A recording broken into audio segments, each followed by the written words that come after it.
Oslo Agreement, we gave up our land, the Fatah failed, the Palestinian Authority failed, and we tried to give it to Hamas, and Hamas today are failing. And that's...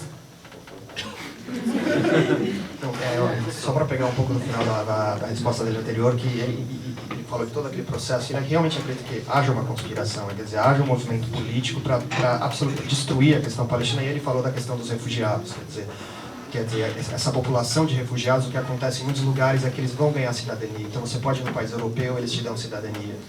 E você pega, por exemplo, os palestinos que estão nos campos de refugiados no Líbano ou na Jordânia, essas pessoas, elas não querem uma cidadania libanesa, uma cidadania jordaniana, o que eles querem é voltar. Eles querem o direito de retorno para voltar do lugar da onde eles foram expulsos. E só que ele fala que não acredita, isso não vai acontecer, quer dizer, o direito de retorno não vai acontecer, pelo menos através dessas negociações. O que ele está dizendo é que o povo palestino tem direito de existir. E, enfim, essa é a única forma, e podem resistir da forma que for, assim, quer dizer, eles têm isso garantido. And one last thing, and it's for me it's very important to say it in everywhere. I told in the beginning, we separate between Judaism and Zionism. It's two different things, and we are fighting against Zionism and its supporters, and its ally. It's a class struggle. It's people want to control the Middle East. Is a very important area. They want to control it. Okay, there were a depression against the Jewish. There were massacres against the Jewish in Europe.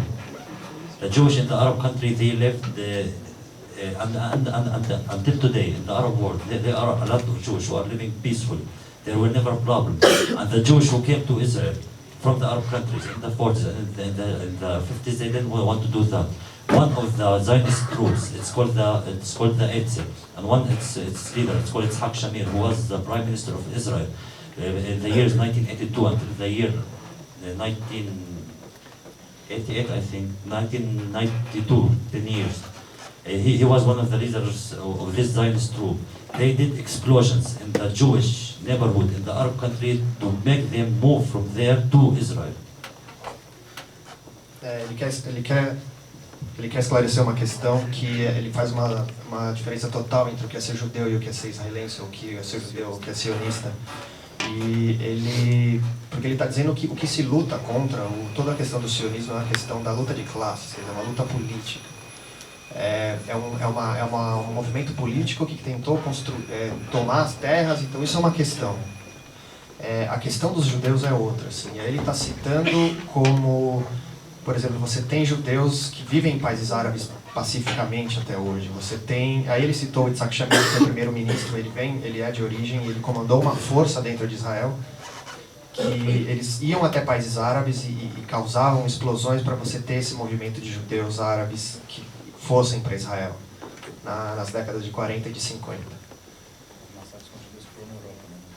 Exato, então ele está falando que os massacres aconteceram, quer dizer, eles foram massacrados aos milhões na Europa. Quer dizer, então, não nos países árabes. The Jewish from the Arab country, they exploded things that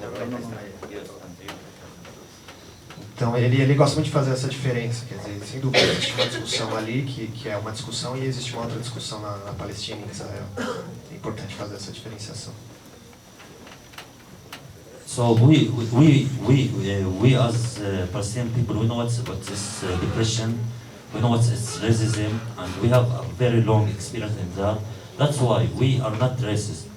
And when we talk, you want one state, one Palestinian state for everyone, we mean everyone. We don't want to kill anyone, we don't want to fight anyone. We can live Arab, Palestinians, and Jewish in one state, one country with no racism, with no racism. But this solution is not acceptable on the other side. They only want to negotiate that 22%. Então, na verdade, é exatamente por isso. Eles querem um Estado secular, eles entendem o que é opressão, eles entendem o que é sofrer esse tipo de situação, eles entendem o que é racismo. Então, para eles a solução é criar esse Estado em que seja secular, em que todos possam viver. E só que ele fala que do outro lado não há esse desejo de chegar a essa solução.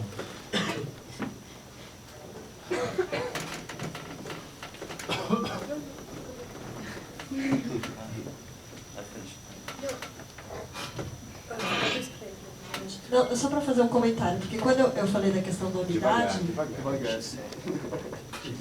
Gente, tá, vou tentar ser o mais devagar possível, mas assim, quando eu falei da questão da unidade, e o Ayman colocou todas as diferenças que existem entre os trabalhadores judeus, né, que têm cidadania israelense, e os trabalhadores árabes, que também são de Israel, e a diferença ainda que existe com os trabalhadores que são da faixa de Gaza, que cruzavam o território para trabalhar lá e evidentemente ocupavam os piores cargos, né, os piores trabalhos, os mais precarizados, na minha concepção pessoal, poderia colocar que, na verdade, isso vai acontecer na medida em que for forçado, de fato, a que se haja uma condição igual, né, de trabalho. Na realidade, essa condição hoje não existe. E, muito provavelmente, ela vai ter que ser forçada através da luta de classe. Né? Então, nesse sentido, não é uma unidade, assim, abstrata, alegre. A gente sabe que depois da Guerra do Líbano, inclusive, teve uma radicalização de direita, né, num setor amplo da própria população israelense, até os próprios movimentos pacifistas que ficaram no segundo plano. Então, nesse marco, inclusive, esse tipo de unidade só pode se dar sobre a base de uma ofensiva decidida, né, do povo palestino, e que seguramente vai ser arrancado. Não é uma coisa que vai ser concedida pelo alto de nenhuma maneira.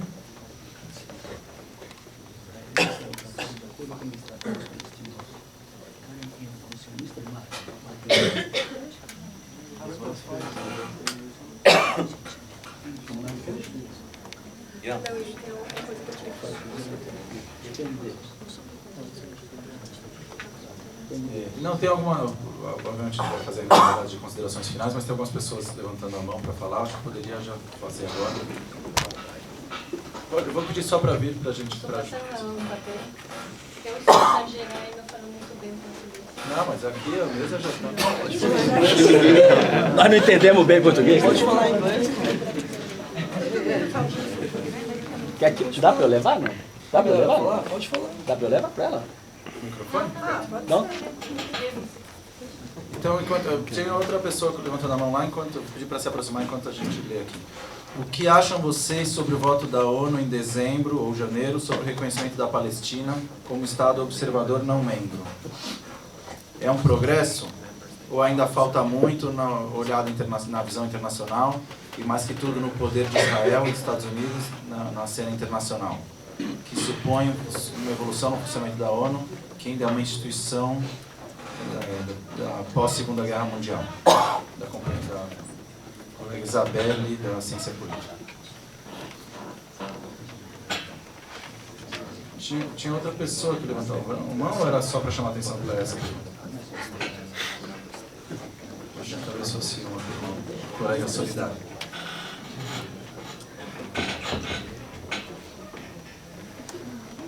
Bom, está aberto para mais intervenções, perguntas.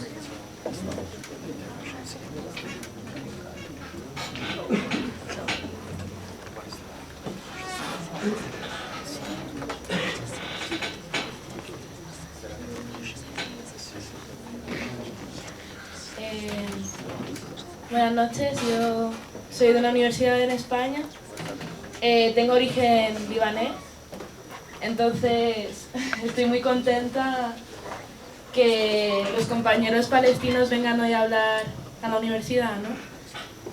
Yo tenía una pregunta para el compañero, que ¿en qué medida están afectando las revoluciones árabes ahora mismo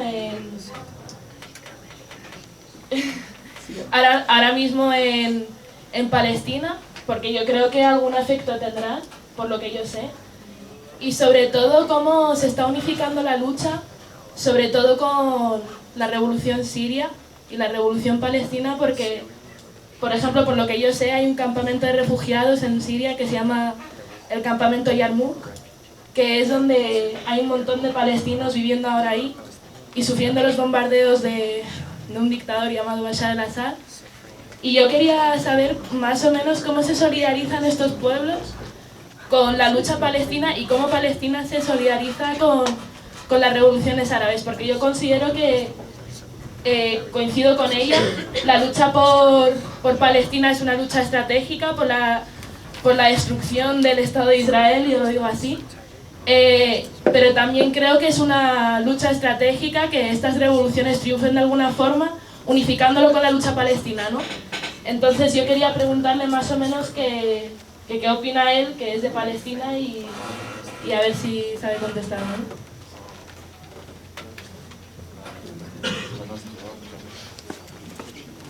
Mais alguém?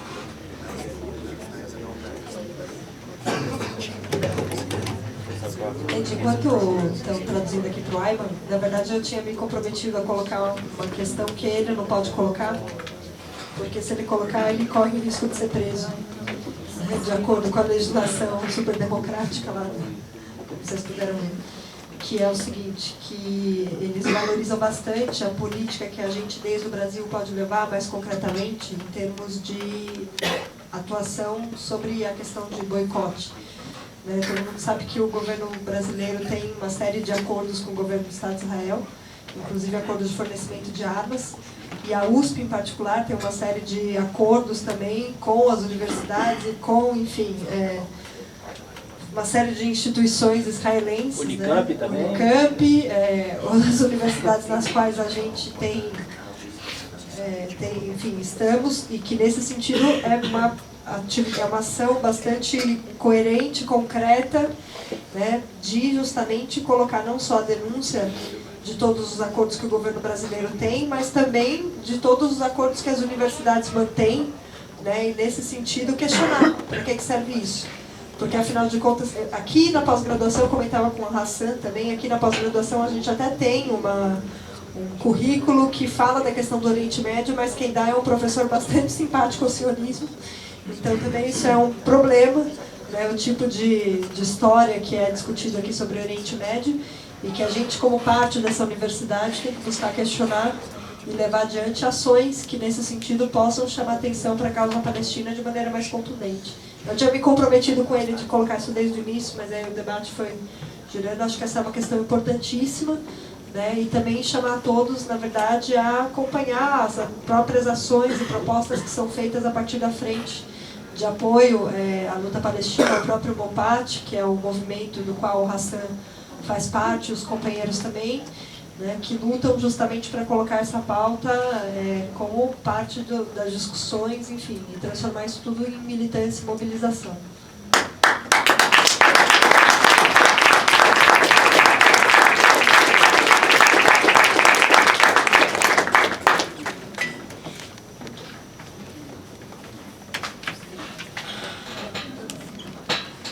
Well, actually, for the first question about the Palestinian state,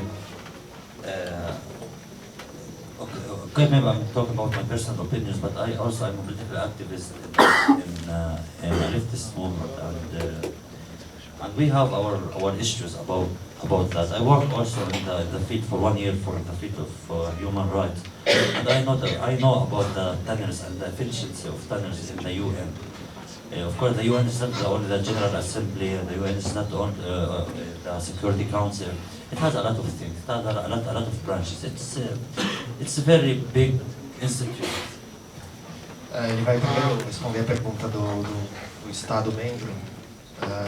E ele, lógico, ele vai dar a opinião dele aqui, mas ele, como um ativista que militou em grupos de esquerda, e ele trabalhou muito em campo, né, ele viu muita coisa em campo, e ele disse que o problema da ONU é que ela tem vários caminhos, né?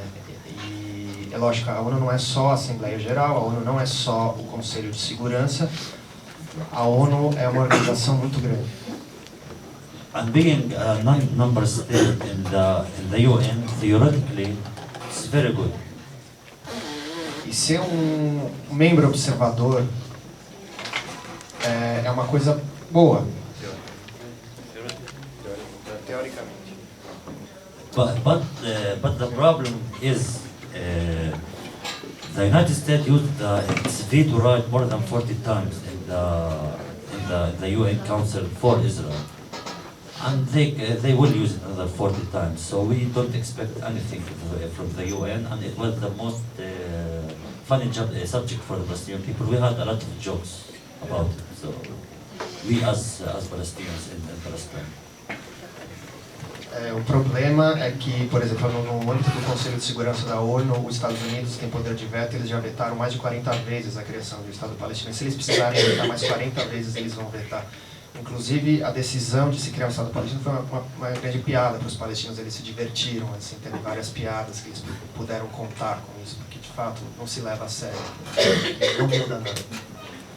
And what state we are talking about when we don't know its borders yet, and most of its citizens are refugees.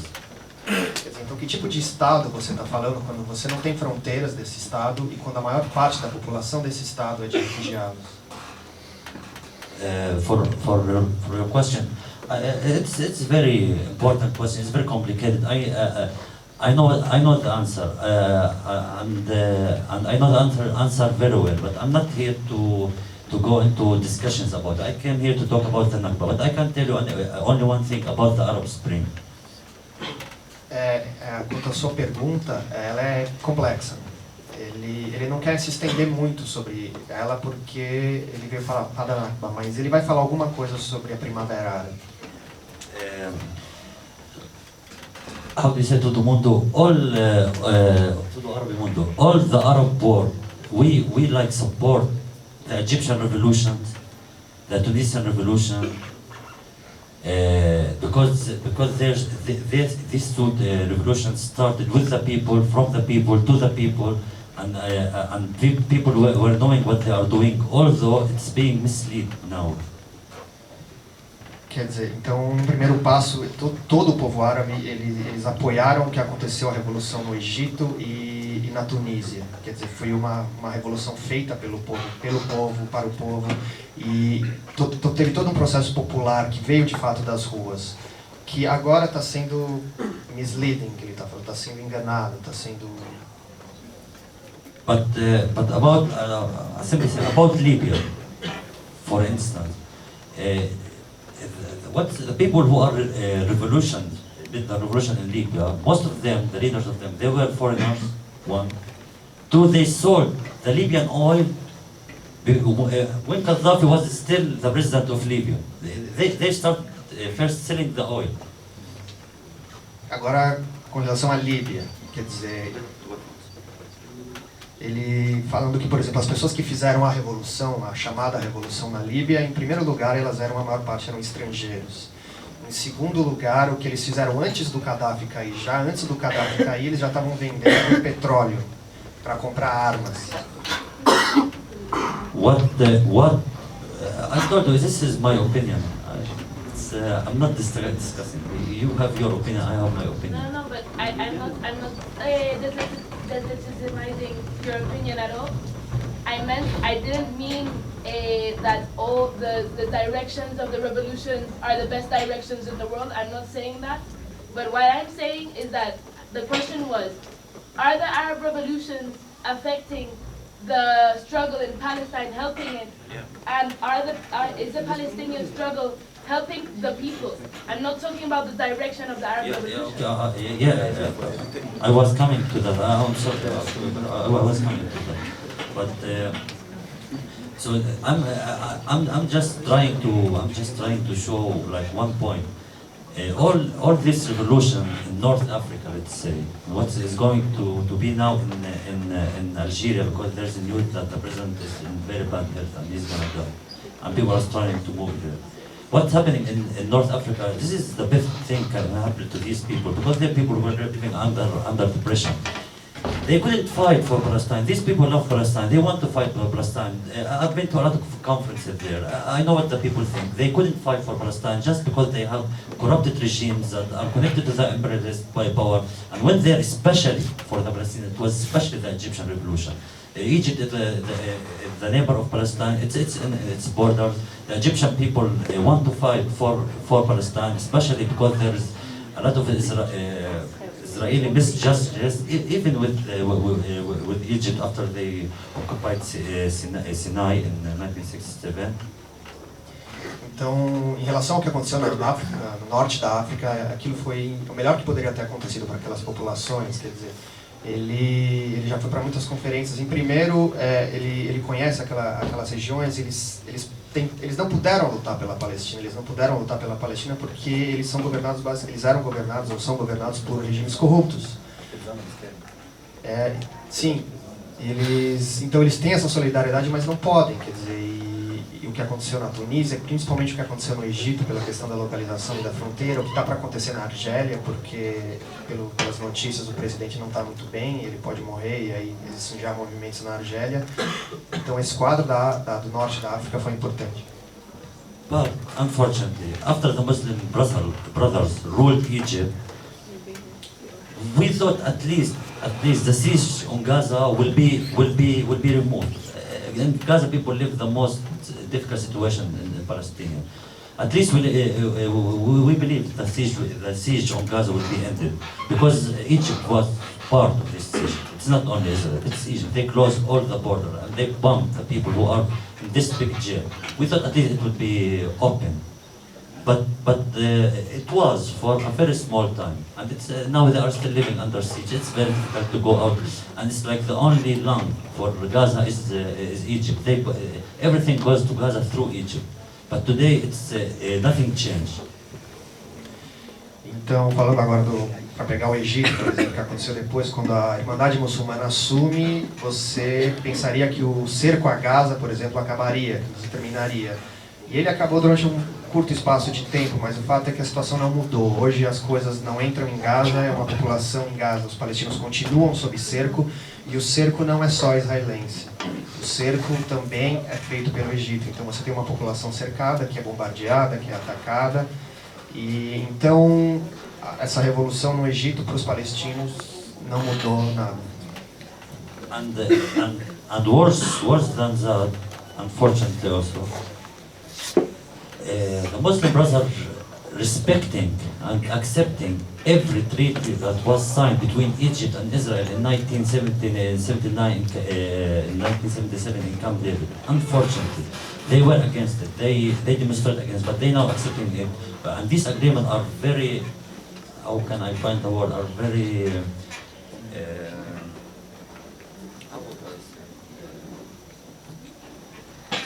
It's not good for the. It wasn't good for the Egypt people, because there are some internal things in Egypt that they have this economic treaties between Egypt and Israel and the USA, that if the USA will buy from Egypt like $1 billion every year merchandise, but 10% of the material should be from Israel.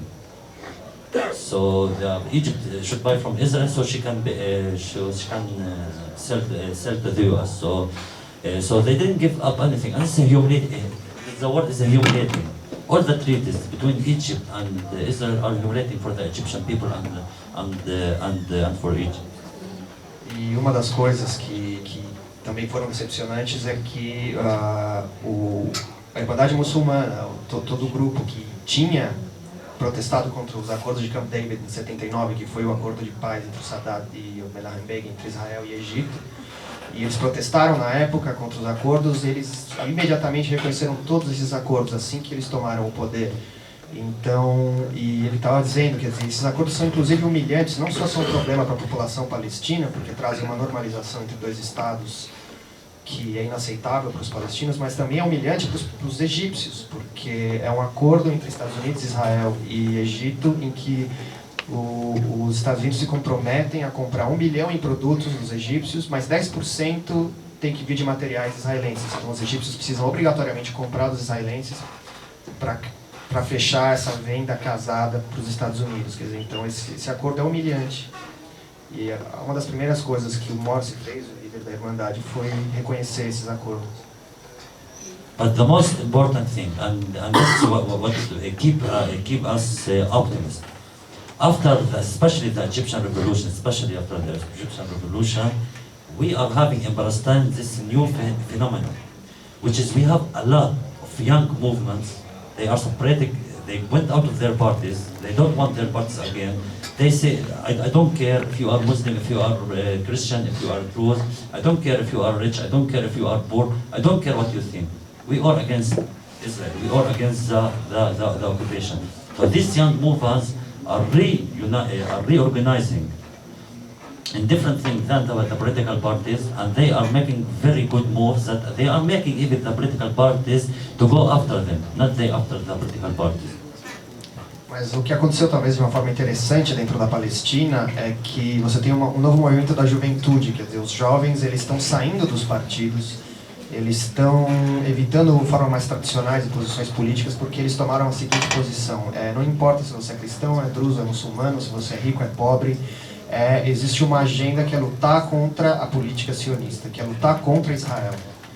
E o que está acontecendo, ele falou, é que os partidos estão indo, quer dizer, não são os jovens que estão entrando nos partidos, mas são os partidos que estão indo atrás desses jovens, pela novidade de discursos que eles estão trazendo. As here in Brazil, and it's very important, as here in Brazil, you have like a lot of differences between the political movement, that this movement, they wouldn't even work together. It's also we have in Palestine. But today, these young people, they don't care about what the differences between the Muslim brothers who are in Hamas in Palestine, or the PFLP, or Fatah. We are united under one thing, the liberation of Palestine. Então, o positivo, quer dizer, o otimismo que traz esses movimentos é que, por exemplo, você tem os movimentos no Brasil que têm as suas diferenças e que podem ou não trabalhar juntos, mas o que está acontecendo na Palestina é exatamente o processo de eu não me importo mais se você é do Hamas ou se você é da Frente Popular, ou seja, se você faz parte de um movimento islâmico ou do partido de esquerda. Mas o movimento que está acontecendo é que eles estão se reunindo, eles estão se reunificando numa luta pela liberação da Palestina. And it's for the last thing, it's what's happening in Syria. I told you it's very complicated, but if you ask like Palestinians or any Arabs from Egypt and Tunisia, they are not all agreed like we are Arabs. We are not agreed. Like we agreed a lot on the Egyptian Revolution and the Tunisian revolution, but we are very divided. We are very divided. It's very hard. We are very divided in this issue. If you want my opinion, I can tell you after that, but I won't say my opinion now. But we are very divided. What happened? The bombing in Yarmouk. You have two stories. So you have two versions. So everybody has his version. So you have to be, everybody, if you really want to know what's happening in Syria, you have to be in touch with the Syrian people. But I give you a small example. Já o problema da Síria é completamente diferente, é uma questão muito complexa. Se você for perguntar para um palestino, para um tunisiano, para um egípcio, a opinião vai ser muito diferente. Os árabes eles estão muito divididos com a questão da Síria. E a questão, por exemplo, de Yarmouk, que foi falada do campo que foi bombardeado, você vai ter duas histórias no bombardeio de Yarmouk. Se você realmente quer saber o que está acontecendo na Síria, você tem que estar em contato com a população síria. É meio arriscado. Mas lá de fora é bonito. No, it's not that risky for me, but I don't want to go Fajr anyway. Ele só não quer, se você quiser saber a opinião dele, ele pode falar depois. Ele não quer entrar nessa discussão agora, mas ele vai falar e assim, sabe? Yeah, I just want to give an example for the two stories from exactly what happened. Ele vai contar, ele não quer entrar no debate, mas ele vai contar as duas, por exemplo, ele vai dar esse exemplo das duas histórias sobre o bombardeio de Yarmouk.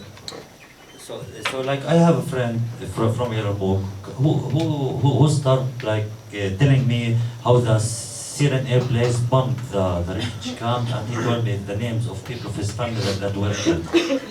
Então ele tem um amigo que mora em Yarmouk e ele falou com esse amigo dele, e o amigo dele começou a contar a história do bombardeio das forças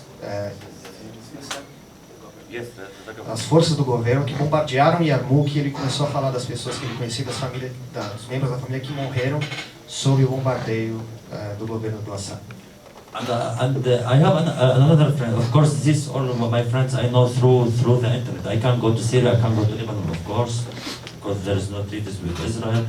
And I have Israeli citizenship. But I have another story. It's like they telling about how not Syrian people, radical Islam, went to a Yarmouk refugee camp, and they took the places of, and they took his place. He's now in Lebanon. They took his place and they lived there, and they wanted to go to Damascus from there. They wanted to like settle or to organize themselves from there. So this is why. So this is the thing. You really want to know what's happening exactly. It's very difficult, but. Went to their houses in the Yarmouk, and they picked the people out, and they lived there, and they tried to organize themselves from there. Então a outra história, And that's why the Syrian airplanes bombed them. A outra história é que ele também ouviu falar de um amigo dele, e ele só quer deixar claro que, por exemplo, ele conhece esses amigos através da internet. Ele, como israelense, né, como cidadania, ele tem uma identidade, o passaporte dele é israelense. Ele não pode ir a Líbano e Síria porque não há relações entre os dois países, então ele não pode, mesmo como palestino, não pode esses países. A outra versão é que membros de grupos radicais do Islã foram até o campo de Yarmouk, expulsaram as pessoas que estavam naquelas casas, e foi por isso que o governo bombardeou. Quer dizer, então você tem várias, ele quer dizer isso, você pode ter as várias versões do que pode acontecer, que o governo atacou simplesmente porque era uma oposição e a população síria, e depois você tem essas questões dessas outras forças externas que estão por aí. So it's I don't want to go more on this subject, but it's very tricky. It's like for me, okay, I support one side against the other side, but also I try to read every day, to listen to the news every day, to try to know what's going on. But it's like our main struggle today as Palestinian is to, and this is like the last thing, if there's no question, this is the last thing I want to say. We have been under occupation for 65 years, because not only because of the imperialist power. This is the main thing I came about the Nakba. It's not only about the imperialist powers. These Arab regimes, especially Egypt, Tunisia, and all and the Jordanian regime, they are working against us also, not the people, the regime. So every move against this regime is welcomed. And thank you. Ele vai só dizer uma última coisa, enfim, ele não quer entrar em detalhes, mas ele só quer dizer que, como uma última coisa, eles estão sob ocupação há 65 anos, eles estão numa luta contra a ocupação há 65 anos, mas o problema não é só o imperialismo.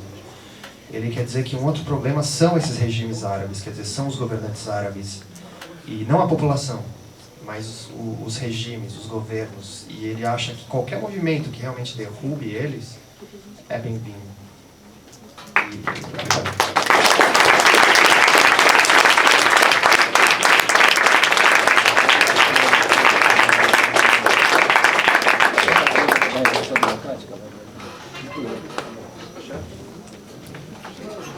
Só antes de ver se a Simone quer fazer as considerações finais dela, só queria de todo modo comentar uma coisa, porque quando a gente conheceu o primeiro Hassan, depois o Ayman, para mim é uma força, apesar de estar como mediador aqui, não resisto a falar como a força das ideias marxistas e da análise com a humildade correta, de saber que é preciso conhecer os fatos, conhecer o desenvolvimento concreto dos distintos países, e não ter esquemas gerais que a gente acha que respondem tudo, mas entendendo profundamente as ferramentas marxistas para pegar realmente esses elementos concretos e pensar a política adequada em cada momento, como confluir.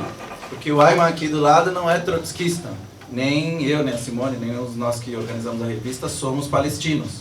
mas enxergar a realidade nas suas contradições, né, enxergar, ter um método, né, que vê, por exemplo, vê os regimes, como disse o Ayman, vê os regimes que tem, são regimes odiosos, são regimes que nós queremos ver derrubados, sim, mas vê por trás deles também que forças de classe se movimentam, quais são nossas aliadas, quais não são. Quando eu ouvi do Ayman aqui do lado, como ele até tentou falar em português, né? Todo árabe, quer dizer, todo mundo árabe. Quando viu o Egito e a Tunísia, soube na hora.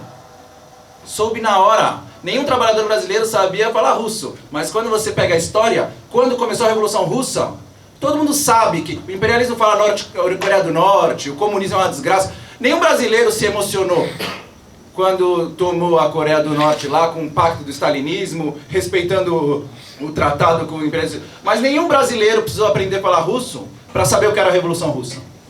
Para sentir na veia, o sangue ferver e fazer a primeira grande greve geral dessa cidade, por exemplo. Foi uma coisa... a luta de classe tem esse idioma internacional. Para mim é impossível não falar como me emociona ver isso. O marxismo não dá o olhar do lugar. É preciso ir ao lugar ver a realidade lá. Mas o marxismo dá sim as ferramentas para ver a diferença. Isso que ele colocou, esse impacto direto que teve, e ao mesmo tempo como foi lamentável a situação na Líbia, e como é mais complicada a situação da Síria, eu acho muito séria a postura dele, inclusive, de dizer, ó, na Síria estamos divididos, não é uma questão fácil. E nós, como organização de esquerda aqui, tentamos alertar isso em relação a outras correntes de esquerda, tentaram ter posições facilistas, esquemáticas, e que para nós não se trata disso. Agora, o que sim se não temos o conhecimento preciso, mais fino da realidade, busquemos pelo menos nos fincar nos princípios fundamentais, que é o que permitiu ter tanta confluência. Porque no Egito, na Tunísia, foram os trabalhadores que estavam começando a se colocar, despontando. Né? Começando, ainda não como os protagonistas de fato. E justamente por não ser os protagonistas de fato ainda, é que caiu no que ele chamou essa palavra de mal conduzidos, de desviados, como estão sendo hoje os processos no Egito e na Tunísia. Mas eles apontam o caminho. Né? Então acho que queria passar as últimas considerações rapidinho da semana aqui, mas queria dizer que para mim é muito forte esse debate, mostra a necessidade da gente a seguir apaixonadamente esses processos, recuperar sim de fato as ferramentas do marxismo, e é para isso que está com essa dupla tarefa que a nossa revista se coloca, que esses debates se colocam. Nós esperamos que sejam feitos muitos outros, tá certo? E chamar todos para seguir esse debate e muitos outros, não só conhecer a nossa revista Estratégia Internacional, mas também o nosso blog, um blog de debates marxistas e de esquerda em geral, que é o blog da Iskra, que é um endereço muito fácil, www.blogiskra.org. Né? Então, convido todos a entrar e debater, e espero que a gente possa estar de novo com o Ayman em outras ocasiões. Agora, rapidamente para cima. Não, eu acho que depois dessas considerações do Edson, na verdade, eu só queria agradecer a presença do Ayman, a presença do Hassan, que na verdade vem sendo um contato muito importante para a gente poder...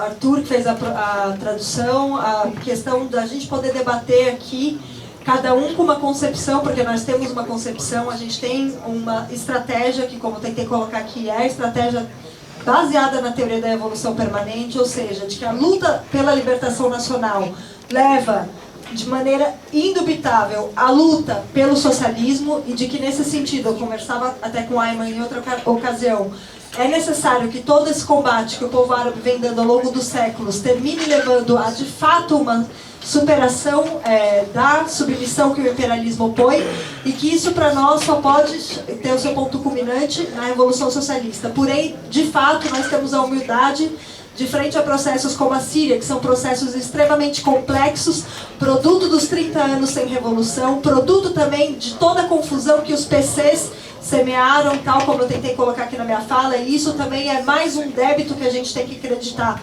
na conta de todo o desserviço estratégico que o stalinismo promoveu, e de que nós, como revolucionários, temos não que partir com o nosso olhar viciado ou pedante, ou querendo olhar o processo que se dá sem ver a complexidade que existe, mas buscando justamente entender qual é a dinâmica das forças vivas e reais que ali se colocam, sem abdicar da questão da nossa estratégia. Porque, como eu dizia para ele, ele chegando do Estado de Israel, olhando aqui né, o Brasil, ainda mais o Brasil hoje, que vive essa aura de Brasil potência, de grande lulismo, que teria resolvido agora transformar o país num país de classe média, pode ter a impressão, se olha de uma maneira superficial, que aqui é o povo pobre, o povo negro e a classe trabalhadora, que efetivamente tem uma situação muito mais favorecida do que se a gente comparar com a situação dos palestinos, que sequer tem um Estado, mas que, por outro lado, também sofre um genocídio nas favelas, também sofre o assassinato que a burguesia promove, também sofre a opressão, ao que ele me respondeu muito prontamente, dizendo: eu sei disso. Eu sei que aqui no Brasil, nas favelas, você tem o que a gente convencionou chamar a terceira faixa de Gaza internacional. Por isso que necessariamente a luta dos povos tem que levar a luta pela emancipação da classe trabalhadora, que só por essa via pode levar justamente ao fim de toda a miséria capitalista, na qual os países que são submetidos ao imperialismo, e mais especificamente os países do Oriente Médio, né, e a Palestina, cujo elemento mais básico, que é se constituir como nação, vem sendo negado há tantos anos, deve se alçar. Então, nesse sentido, mais do que aqui, rapidamente e de uma perspectiva superficial, buscar escolher um campo, novamente o que a gente quer declarar é que a gente está em defesa da luta da classe trabalhadora e da luta por uma constituição de uma direção consciente e capaz, que vai ser o produto de toda essa experiência acumulada, que a partir de uma estratégia revolucionária possa de fato dar uma resposta a esses processos, independente da direção burguesa, que 1001 vezes já negociou o sangue do povo árabe, como se pode ver pela via do Fatah e de uma série de outras mediações, né, e que são a demonstração nesse sentido da necessidade de uma estratégia independente, e a qual a gente humildemente coloca as nossas forças para tentar pensar, encarando inclusive as lacunas que desde o Brasil a gente tem, né? Mas que nesse sentido isso não impede que a nossa mais decidida força, imaginação, criatividade e resgate teórico esteja a serviço de combater ao lado do povo árabe, da classe trabalhadora dessa região. Obrigada. Somos todos palestinos, abaixo Israel, assassino!